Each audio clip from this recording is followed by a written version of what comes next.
Oi gente, aqui é o Lucas mais uma vez. Eu vim mostrar como está o progresso da minha equipe aqui no Plantas Loucas.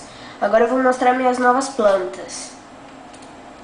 Um cogumelo de gelo da Arca de Noé, nível 78. Um demônio da Tasmânia, nível 77.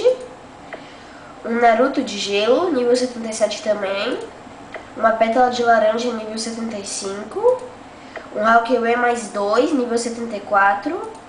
Um Goku Super Canhão Atirador mais 1, nível 67. Um Alixia de Chamas, nível 54.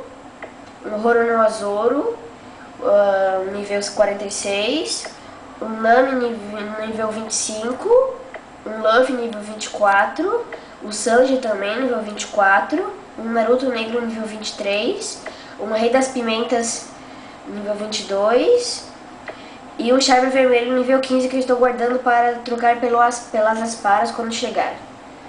Agora eu vou mostrar minha equipe indo na caça sozinho contra alguns zumbis. Só selecionar aqui um que dê bastante prêmio.